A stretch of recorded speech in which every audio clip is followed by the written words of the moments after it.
ನಮಸ್ಕಾರ, ಸಿಟಿವಿ ನ್ಯೂಸ್ಗೆ ಸ್ವಾಗತ. ಇದೀಗ ಮುಖ್ಯಾಂಶಗಳು. ಚಿಂತಾಮಣಿ ನಗರದ ಚೇಳೂರು ವೃತ್ತದಲ್ಲಿ ಅಂಬೇಡ್ಕರ್ ಹಮಾಲಿ ಸಂಘದ ಪದಾಧಿಕಾರಿಗಳು ಅಂಬೇಡ್ಕರ್ ಅವರ ಭಾವಚಿತ್ರಕ್ಕೆ ವಿಶೇಷ ಪೂಜೆ ಸಲ್ಲಿಸಿ ಅನ್ನದಾನ ಮಾಡುವುದರ ಮೂಲಕ ಅಂಬೇಡ್ಕರ್ ಅವರ ಜಯಂತಿಯನ್ನು ಅರ್ಥಪೂರ್ಣವಾಗಿ ಆಚರಣೆ ಮಾಡಿದರು. ಚಿಂತಾಮಣಿ ನಗರದ ಚೇಳೂರು ವೃತ್ತದಲ್ಲಿ ಅಂಬೇಡ್ಕರ್ ಹಮಾಲಿ ಸಂಘದ ಪದಾಧಿಕಾರಿಗಳು ಅಂಬೇಡ್ಕರ್ ಅವರ ಭಾವಚಿತ್ರಕ್ಕೆ ವಿಶೇಷ ಪೂಜೆ ಸಲ್ಲಿಸಿ ಅನ್ನದಾನ ಮಾಡುವುದರ ಮೂಲಕ ಅಂಬೇಡ್ಕರ್ ಅವರ ಜಯಂತಿಯನ್ನು ಅರ್ಥಪೂರ್ಣವಾಗಿ ಆಚರಣೆ ಮಾಡಿದರು. ಈ ಸಂದರ್ಭದಲ್ಲಿ ದಲಿತ ಮುಖಂಡರಾದ ಕವಲ್ ವೆಂಕಟರಮಣಪ್ಪ, ವಿಜಯ ನರಸಿಂಹ, ಕೆಎಸ್ ಕೃಷ್ಣ, ಅಮಾಲಿ ಸಂಘದ ಒಬ್ಳೇಶ್, ಸಿದ್ದಪ್ಪ, ಚಿನ್ನಕುಂಟಪ್ಪ, ಜಾಂಬವಂತ, ಅಪ್ಪಲ, ವೆಂಕಟೇಶ್, ಎಚ್.ವಿ. Manjunath Reddy, Kumara, Satti, Manju Puli, Manju, Shankar, K S Krishna, P V. ರವಿ, ಸಂತೋಷ್, ಶಂಕರ, ಬಾಲು, ನರಸಿಂಹ, ಮಂಜು, ಲಿಂಗ, ಪಿಲರ್ ನಾರಾಯಣಸ್ವಾಮಿ, ನಂದೀಶ್, ರಾಮು, ವೆಂಕಟೇಶ್, ನರಸಿಂಹ, ಗಂಗಾಧರ, ಸಿ. ಮುನಿಸ್ವಾಮಿ, ಶಿವ, ಮುನ್ರಾಜು, ಅಪ್ಪಲ, ಎಂಯು ಸೇರಿದಂತೆ ಎಲ್ಲ ಅಮಾಲಿ ಪದಾಧಿಕಾರಿಗಳು ಮತ್ತಿತರರು ಉಪಸ್ಥಿತರಿದ್ದರು.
Doctor Rangarao hospital, Gajanana circle, Chintamani. Doctor Rangarao ಅವರು ಸೌತ್ ಇಂಡಿಯಾದಲ್ಲೇ ಸೀನಿಯರ್ ಮೋಸ್ಟ್ ಎಕ್ಸ್ಪೀರಿಯನ್ಸ್ಡ್ ಗೌಟ್ ರಿಜಿಸ್ಟರ್ಡ್ ನ್ಯಾಚುರೋಪತಿ ಡಾಕ್ಟರ್ಗಳಲ್ಲಿ ಒಬ್ಬರಾಗಿದ್ದಾರೆ. ಕೆಮಿಕಲ್ ಔಷಧಿ ಇಲ್ಲದೆ ರಿವರ್ಸಬಲ್ ಡಯಾಬಿಟಿಸ್ ಮತ್ತು ಬಿಪಿ ಚಿಕಿತ್ಸೆಗಳು ಪ್ರಾರಂಭವಾಗಿವೆ. ಎ ಟು ಝೆಡ್ ಚರ್ಮ ಮತ್ತು ಮರ್ಮವ್ಯಾಧಿಗಳು, ಕೀಲುವಾಯು, ಆಕ್ಸಿಡೆಂಟ್ ರಿಲೇಟಿವ್ ಹಳೆಯ ನೋವುಗಳು, ಬಿಳಿ ಮಚ್ಚೆಗಳು, ಕೂದಲು ಉದುರುವುದು, ಮಡುವೆಗಳು, ಚರ್ಮದಲ್ಲಿನ ಗಡ್ಡೆಗಳಿಗೆ 100% ಪರಿಹಾರ ಸಿಗಲಿದೆ. ಧೂಮಪಾನ, ಮದ್ಯಪಾನವನ್ನು 100% ಗುಣಪಡಿಸಲಾಗುವುದು. ವಿವರಗಳಿಗೆ 9916731170 ಸಂಪರ್ಕಿಸಬಹುದು. 135 ಜಯಂತಿಯನ್ನು ಮಾಡಿರ್ತಕ್ಕಂಥ ಹಮಾಲಿ ಸಂಘದ ಎಲ್ಲ ಪದಾಧಿಕಾರಿಗಳಿಗೂ ಹಾಗೂ ಯುವ ಜನಾಂಗಕ್ಕೂ ನಾವು ವಂದನೆಗಳನ್ನು ಸಲ್ಲಿಸ್ತಾ ಇದ್ದೀವಿ. ಅಂಬೇಡ್ಕರ್ ಅವರವರು ಮಹತ್ತರ ಕೊಡುಗೆ ಕೊಟ್ಟಿರ್ತಕ್ಕಂಥದ್ದು ಏನಂದರೆ, ಮೊದಲು ಈ ದೇಶದಲ್ಲಿ 14 ಗಂಟೆ ಕೆಲಸ ಮಾಡಬೇಕಾಗಿತ್ತು. ಅದನ್ನು 8 ಗಂಟೆ ಕೆಲಸ ಮಾಡೋದಕ್ಕೆ ಮೊದಲು ಕಾರ್ಮಿಕರಿಗಾಗಿ 8 ಗಂಟೆ ಮತ್ತು ಮಹಿಳೆಯರಿಗೆ ಏನಾಗ್ತದೆ ಸುಮಾರು ಅವರಿಗೆ ಒಂದು ರಜಾ ಬರ್ತಾಯಿದ್ರು. ಯಾಕಂದರೆ ಅವರಿಗೆ ವರ್ಷಕ್ಕೆ ಒಂದು ಸಾವಿರ ಪ್ರಾಬ್ಲಮ್ನಿಂದ ಪ್ರತಿ ತಿಂಗಳು ಕೊಡ್ತಾಯಿದ್ರು. ಮತ್ತು ಹೆರಿಗೆ ರಜೆಯನ್ನು ಕೊಡ್ತಾಯಿದ್ರು. ಮತ್ತು ಇವತ್ತು ಹೆಣ್ಮಕ್ಳು ಇವತ್ತು ಈ ದೇಶದಲ್ಲಿ ಎಲ್ಲ ಹಕ್ಕುಗಳಿಂದ ಹಕ್ಕನ್ನು ಪಡೆಯಬೇಕಾದ್ರೆ ಮೂಲ ಕಾರಣ ಬಾಬಾ ಸಾಹೇಬರು. ಅದಕ್ಕೆ ಮೊದಲು ಯಾವುದೇ ಮಹಿಳೆಗಾಗಲಿ ಯಾವುದೇ ರೀತಿಯಾಗಿರ್ತಕ್ಕಂಥ ಹಕ್ಕುಗಳಿರಲಿಲ್ಲ. ಬಾಬಾ ಸಾಹೇಬರು ಮತದಾನ ಹಕ್ಕನ್ನು ಕೊಟ್ಟರು, ವೋಟ್ ಹಕ್ಕನ್ನು ಕೊಟ್ಟರು, ಮತ್ತು ತಂದೆ ತಾಯಿಗಳ ಸಂಪಾದನೆಯಲ್ಲಿ ಆಸ್ತಿ ಹಕ್ಕನ್ನು ಕೊಟ್ಟರು, ಮತ್ತು ತನಗೆ ವಿಧವಾವಾಗ ಒಂದು ವೇಳೆ ಮದುವೆ ಆಗಿ ಗಂಡ ಸತ್ತ ಮೇಲೆ ಮದುವೆ ಆಗ್ತಕ್ಕಂಥ ಹಕ್ಕನ್ನು ಕೊಟ್ಟರು. ಅದರ ಜೊತೆಗೆ ಅಂಬೇಡ್ಕರ್ ಅವರು ಅನೇಕ ಅಣೆಕಟ್ಟುಗಳನ್ನು ಕಟ್ಟಿ ಲಕ್ಷಾಂತರ ಎಕರೆ ಭೂಮಿಗೆ ಇವತ್ತು ವ್ಯವಸಾಯ ಮಾಡೋದಕ್ಕೆ ರೈತರಿಗೆ ಅನುಕೂಲ ಮಾಡಿಕೊಟ್ರು. ಅನೇಕ ಡ್ಯಾಮ್ಗಳನ್ನು ನಿರ್ಮಾಣ ಮಾಡಿಕೊಟ್ರು, ಮತ್ತು ನೀರಾವರಿ ಯೋಜನೆಗಳನ್ನು ಮಾಡಿಕೊಟ್ರು. ಮತ್ತು ಇವತ್ತು ಬ್ಯಾಂಕ್ ಎಲ್ಲನೂ ಇದೆ. ಅಂದರೆ ರಿಸರ್ವ್ ಬ್ಯಾಂಕು ಇದು ಸ್ಥಾಪಕ ಅಂದರೆ ಬಾಬಾ ಸಾಹೇಬ್ ಅಂಬೇಡ್ಕರ್. ಆದರೆ ಬ್ಯಾಂಕ್ಗಳು ಮಾತ್ರ ಅಂಬೇಡ್ಕರ್ ಫೋಟೋ ಇರೋದಿಲ್ಲ, ಆದರೆ ಬೇರೆಯವರ ಫೋಟೋ ಇರ್ತದೆ. ಮತ್ತು ನೋಟು ಮತ್ತು ಅಂಬೇಡ್ಕರ್ ಮೇಲೆ ಗಾಂಧಿ ಫೋಟೋ ಇದೆ, ಆದರೆ ಬಾಬಾ ಸಾಹೇಬರ ಫೋಟೋ ಇರಬೇಕಾಯಿತು. ಇದೆಲ್ಲ ಕುತಂತ್ರ ನಡೀತಾ ಇರೋದು ಮನುವಾದದಿಂದ. ಅಂದರೆ ಏಡುಪುರನ್ಸ್ ಇರ್ತಕ್ಕಂಥ ಬ್ರಾಹ್ಮಣನಿಂದ. ಆದ್ದರಿಂದ ಇಷ್ಟೆಲ್ಲ ಮಾಡಿದಂಥ ಭಾವನೆಗೆ ಅಂಬೇಡ್ಕರ್ ಅವರಿಗೆ ನಾವು ಚಿರಋಣಿ ಆಗಿರಬೇಕು. ಎಲ್ಲ ಯಾಕಂದ್ರೆ ಬಲಿಗಳನ್ನು ಮಾಡಬೇಕು ಅಂತ ಮಾತನ್ನು ಹೇಳ್ತಾ ಒಂದು 2 ಮಾತನ್ನು ಮುಗಿಸ್ತಾ ಇದ್ದೀನಿ. ಇವತ್ತು ಬಾಬಾ ಸಾಹೇಬ್ ಅಂಬೇಡ್ಕರ್ ಅವರ 135ನೇ ಜನ್ಮದಿನಾಚರಣೆಯನ್ನು ನಮ್ಮ ಅಂಬೇಡ್ಕರ್ ಸರ್ಕಲ್ನ ವಿನೋಬಾ ಕಾಲೋನಿಯ ಹಮಾಲಿ ಸಂಘದಿಂದ ಇವತ್ತು ಬಾಬಾ ಸಾಹೇಬ್ ಅಂಬೇಡ್ಕರ್ ಅವರು 135ನೇ ಜಯಂತಿ ಆಚರಣೆ ಮಾಡ್ತಾ ಇದ್ದಾರೆ. ಅವರಿಗೆ ಅಂಬೇಡ್ಕರ್ ಜಯಂತಿ ಪರವಾಗಿ ಶುಭಾಶಯಗಳನ್ನು ಹೇಳ್ತಾ, ಇವತ್ತು ಏನು ಬಾಬಾ ಸಾಹೇಬ್ ಅಂಬೇಡ್ಕರನ್ನು ನಾವು ನೆನೀಬೇಕಾದ್ರೆ ಅವರು ಕೊಟ್ಟಿರ್ತಕ್ಕಂಥ ಕೊಡುಗೆಯಿಂದ ಇವತ್ತು ನಾವು ಜೀವನ ಮಾಡೋದಕ್ಕೆ ಆಗ್ತಾ ಇದೆ. ಹೊತ್ತು ಸಮಾಜದಲ್ಲಿ ಇಲ್ಲ ಅಂತಿದ್ರೆ ಅವ್ರು ಹುಟ್ಟಲಿಲ್ಲ ಅಂತ ಹೇಳಿದ್ರೆ ನಮ್ಮ ದಲಿತರು, ಹಮಾಲಿಗಳು, ಬದುಕು ಅಧೋಗತಿ ಆಗ್ತಾ ಇತ್ತು.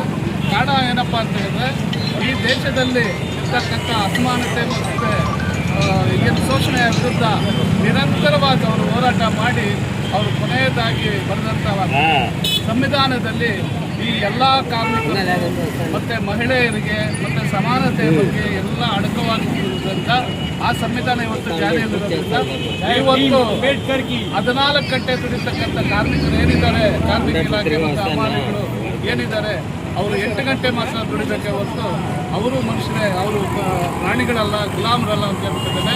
ಆ ಹಕ್ಕುಗಳ ಮುಖಾಂತರ ಬಾಬಾ ಸಾಹೇಬ್ ಅಂಬೇಡ್ಕರ್ ಸಂವಿಧಾನ ಮೂಲಕ ಕೊಟ್ಟಿರೋದ್ರಿಂದ ಅದಿವತ್ತು 8 ಗಂಟೆಗಳು ದುಡಿಯುವ ಪದ್ಧತಿಗೆ ಜಾರಿಯಾಗಿದೆ. ಅದಕ್ಕೆ ನಾವು ಬಾಬಾ ಸಾಹೇಬ್ ಅಂಬೇಡ್ಕರ್ ಅವರಿಗೆ ಚಿರಋಣಿಯಾಗಿರಬೇಕು. ಇಲ್ಲಿರ್ತಕ್ಕಂಥ ಹಮಾಲಿಗಳು ನಾವೆಲ್ಲ ಪ್ರತಿ ವರ್ಷವೂ ಇದು ಸಾರ್ವಜನಿಕ ವಲಯದಲ್ಲಿ ಮಾಡ್ತಕ್ಕಂಥ ಕಾರ್ಯಕ್ರಮ ಆಗಬಾರ್ದು. ಇಡೀ ಹಬ್ಬದ ವಾತಾವರಣ ಏನು ಯುಗಾದಿ ಹಬ್ಬ, ಶಿವರಾತ್ರಿ ಹಬ್ಬ, ಸಂಕ್ರಾಂತಿ ಹಬ್ಬ ಯಾವ ಥರ ಮಾಡ್ತೀವಿ, ಅದೇ ಥರ ಅಂಬೇಡ್ಕರ್ ಜಯಂತಿನ ಮುಂದಿನ ದಿನಗಳಲ್ಲಿ ಇಲ್ಲಿರ್ತಕ್ಕಂಥ ಕಾರ್ಮಿಕರು ಎಲ್ಲರೂ ಒಟ್ಟಿಗೆ SC ST ಮತ್ತು ಒಲಮಾಲಿಗಳಂತಿರ ಎಲ್ಲರೂ ಒಟ್ಟಿಗೆ ಸೇರಿಕೊಂಡು ಕಾರ್ಮಿಕರು ಇರ್ಬೋದು, ಹಮಾಲಿಗಳು ಇರ್ಬೋದು, ಎಲ್ಲ ಒಟ್ಟುಗೂಡಿಸ್ಕೊಂಡು ಒಂದು ಹಬ್ಬದ ವಾತಾವರಣ ನಿರ್ಮಾಣ ಮಾಡಬೇಕಂತ ಈ ಸಂದರ್ಭದಲ್ಲಿ ಕರೆ ಕೊಡ್ತೇವೆ.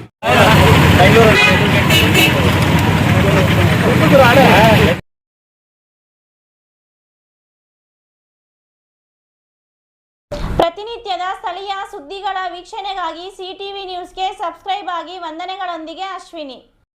GEF ಕಣ್ಣಿನ ಆಸ್ಪತ್ರೆ, ಬುರ್ಗ್ ಮಕ್ಳಳ್ಳಿ ಗೇಟ್, ಗೋಪಸಂದ್ರ ಹತ್ತಿರ, ಚಿಂತಾಮಣಿ. ನಮ್ಮ ಕಣ್ಣಿನ ಆಸ್ಪತ್ರೆಯಲ್ಲಿ ಕಣ್ಣಿನ ಪರ್ಯ ಚಿಕಿತ್ಸೆ, ಹೊಲಿಗೆ ರಹಿತ, ಬ್ಯಾಂಡೇಜ್ ರಹಿತ, ಆಧುನಿಕ ಲೇಸರ್ ಶಸ್ತ್ರಚಿಕಿತ್ಸೆ, ಉತ್ತಮ ಗುಣಮಟ್ಟದ ಲೆನ್ಸ್ ಅಳವಡಿಕೆ, ಶೀಘ್ರ ಗುಣಮುಖವಾಗುವ ಚಿಕಿತ್ಸೆ, ಕಾರ್ನಿಯಾ ಸೇವೆಗಳು, ಕಾರ್ನಿಯಾ ಸೋಂಕು, ಕೆರಟೋಕೋನಸ್ ನಿರ್ವಹಣೆ, ಕಾರ್ನಿಯಾ ಟ್ರಾನ್ಸ್ಪ್ಲಾಂಟ್, ಲಾಸಿಕ್ ಲೇಸರ್ ಶಸ್ತ್ರಚಿಕಿತ್ಸೆ, ರೆಟಿನಾ ಸೇವೆಗಳು, ಡಯಾಬಿಟಿಕ್ ರೆಟಿನೋಪತಿ ತಪಾಸಣೆ, ಆಧುನಿಕ ತಂತ್ರಜ್ಞಾನದ OCT ಹಾಗೂ FFA ಪರೀಕ್ಷೆಗಳು, ಲೇಸರ್ ಚಿಕಿತ್ಸೆ, ಬಿ ಸ್ಕ್ಯಾನ್, ಗ್ಲುಕೋಮಾ ಸೇವೆಗಳು. ಅತ್ಯಾಧುನಿಕ ತಂತ್ರಜ್ಞಾನಗಳನ್ನು ಬಳಸಿ ನಾವು ಗ್ಲುಕೋಮಾ ಕಾಯಿಲೆಯನ್ನು ಆರಂಭಿಕ ಹಂತದಲ್ಲೇ ಪತ್ತೆ ಹಚ್ಚುತ್ತೇವೆ. IOP ವಿಜುವಲ್ ಪರೀಕ್ಷೆ, OCT ಪರೀಕ್ಷೆ, ಟ್ರಬ್ಲಾಕ್ಟಮಿ ಶಸ್ತ್ರಚಿಕಿತ್ಸೆ, ಗ್ರಾಮೀಣ ಪ್ರದೇಶಗಳಲ್ಲಿ ಜಾಗೃತಿ ಕಾರ್ಯಕ್ರಮಗಳನ್ನು ಹಮ್ಮಿಕೊಂಡು ಕೈಗೆಟುಕುವ ದರದಲ್ಲಿ ಆಧುನಿಕ ತಂತ್ರಜ್ಞಾನವನ್ನು ಬಳಸಿಕೊಂಡು ಚಿಕಿತ್ಸಾ ಸೇವೆ ಒದಗಿಸುತ್ತಿದ್ದೇವೆ. ಈ ಆಸ್ಪತ್ರೆಯ ಸೌಲಭ್ಯವನ್ನು ಸಾರ್ವಜನಿಕರು ಪಡೆದುಕೊಳ್ಳಬೇಕಾಗಿ ವಿನಂತಿ. ವಿವರಗಳಿಗೆ ಡಾಕ್ಟರ್ ನರೇಂದ್ರ, ಆಸ್ಪತ್ರೆಯ ಕಾಂಟ್ಯಾಕ್ಟ್ ನಂಬರ್ 9606084531 ಸಂಪರ್ಕಿಸಬಹುದು. ಎಲ್ಲರಿಗೂ ನಮಸ್ಕಾರ. ನಾನು ಡಾಕ್ಟರ್ ನರೇಂದ್ರ ಎಂ, ಕಣ್ಣಿನ ತಜ್ಞರಾಗಿದ್ದು ಅಮೃತಸರದಲ್ಲಿ ಕಾರ್ನಿಯಾ ಫೆಲೋಶಿಪ್ ಮುಗಿಸಿರುತ್ತೇನೆ. ಇವಾಗ ಗುರುಮಕ್ಕಳಲ್ಲಿ ಗೇಟ್ನಲ್ಲಿರುವ ಗ್ಲೋಬಲ್ ಐ ಫೌಂಡೇಶನ್ ಹಾಸ್ಪಿಟಲ್ನಲ್ಲಿ ಕಾರ್ಯನಿರ್ವಹಿಸುತ್ತಿದ್ದೇನೆ. ಕಣ್ಣಿನ ಯಾವುದೇ ರೀತಿಯ ತೊಂದರೆಗಳಿದ್ದಲ್ಲಿ ಆಸ್ಪತ್ರೆಗೆ ಭೇಟಿ ನೀಡಿ ಹಾಗೂ ಸೂಕ್ತ ಪರಿಹಾರಗಳನ್ನು ಕಂಡುಕೊಳ್ಳಿ. ನಮ್ಮ ಆಸ್ಪತ್ರೆಯ ಸೇವೆಗಳನ್ನು ಸದುಪಯೋಗಪಡಿಸಿಕೊಳ್ಳಿ. ಧನ್ಯವಾದ.